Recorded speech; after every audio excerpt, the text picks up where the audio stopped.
I don't know who thought that a gangster needs to sound like this, but today I'm going to teach you how to do it so you can make your very own G-House vocals. Beep beep, what's up ninjas? My name is Soundworld, and now we have a lot of new subscribers from the Alan Walker video, and if that's you, I hope you guys understand that my channel is more about education of making dance music rather than exposing artists, but when they do it, you know I'm there.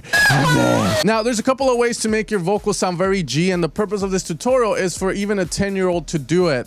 And the way we're going to be doing this is first, we need to record our vocals. You can choose to record them via a $400 microphone, or you can use your iPhone. Now, where the fuck is my iPhone? All right, guys, so we're back in Ableton, and I recorded this little snippet here, which is going to sound like this. I'm 10 years old, and I'm a badass bitch. Yeah. All right, so the first thing I want to do here is going to be to get this to really sync up with whatever I have. I'm 10. So obviously I'm 10. So pretty much it's going to start in the beginning. So I'm going to move this to the left. I'm 10 years old. Now, 10 years old. So once we have it synced up the way we want it, and I'll just get rid of this part here. This is going to be kind of like an extra added there. I'm 10 years old and I'm a badass bitch.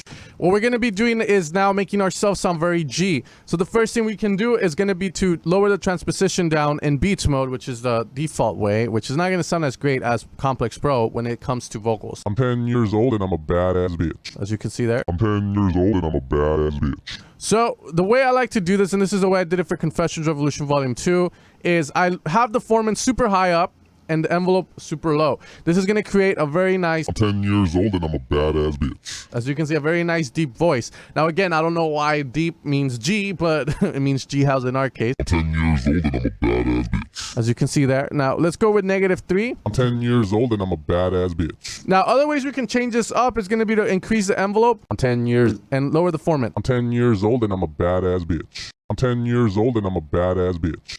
It's very cool. I'm 10 years old and I'm a badass bitch. Now, if you want to get cartoony, I'm 10 years old and I'm a badass bitch. Up to you, but we're going G. I'm 10 years old and I'm a badass bitch. Now we can increase the formant. I'm 10 years old and lower it to 8. I'm 10 years old and I'm a badass bitch. This is my favorite way of doing it. Now, if I go into textures, this opens up the possibility of doing grain synthesis or granular synthesis. And the way granular synthesis works is you just have an audio file pretty much like so.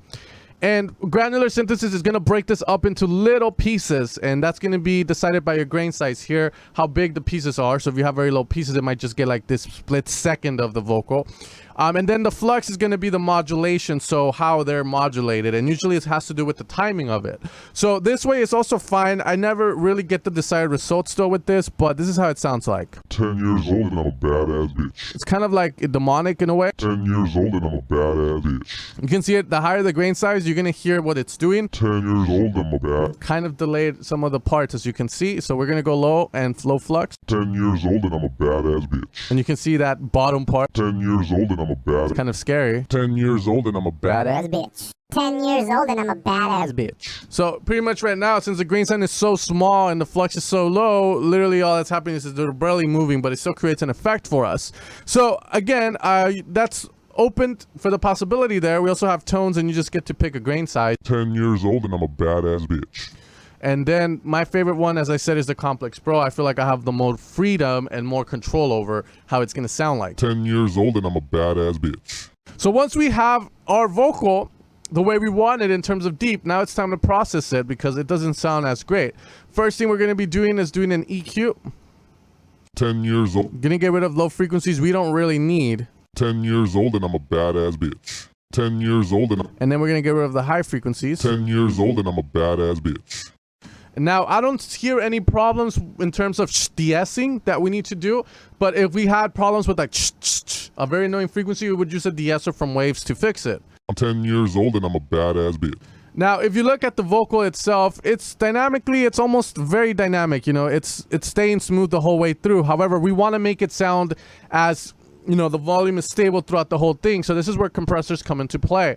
So we're going to be using the OTT in this case, as I feel like it is a great compressor to effect to do great things with it, and I love the sound of it.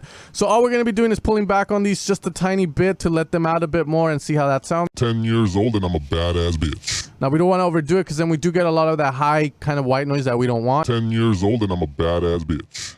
10 years old and I'm a badass. Let's lower the lows a bit more. 10 years old and I'm a badass bitch.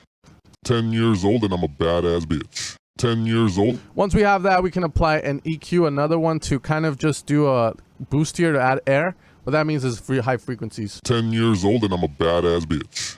10 years old and I'm a badass bitch. We can do that here. 10 years old and I'm a badass bitch. Also, we can also saturate. 10 years old and I'm a badass bitch. 10 years old and I'm a We can also bring this back. I'm 10 years old and I'm a badass bitch. As you can hear there. Now, if the mic, you have like an air conditioner on in the background or something, you're going to hear that shh kind of noise. So make sure that it's super quiet when you record. That's why it's super important when you go into studios that you cannot hear any of the outside world inside your studio while you're recording, because then when you overcompress it, when you compress the vocal, it's going to accentuate that. You're going to be able to hear it. I'm 10 years old and So we can kind of fix this with a gate. I'm 10 years old and I'm a badass bitch. There we go. Now, the gate is going to, when we go into these parts here, it's just going to lower the volume down for us. That way you can't hear the... I'm 10 years old and I'm a badass bitch. Now, saturation off. I'm 10 years old and I'm a badass bitch. There we got a pretty decent vocal that we can use. Now, a couple of tips before we end this video. This is one way of doing it. However, if you have access to third-party plugins, obviously you should probably use them. They're a lot better at processing stuff than the Ableton one when it comes to vocals, in my opinion. But when it comes to synths, I think Ableton is good. I think it's great. So anyways, guys, I hope you guys enjoyed this tutorial on how to make your voice sound very G-like, very deep down low. And I'll see you guys next time. Take care and have an amazing day. Oh, yeah, I need this.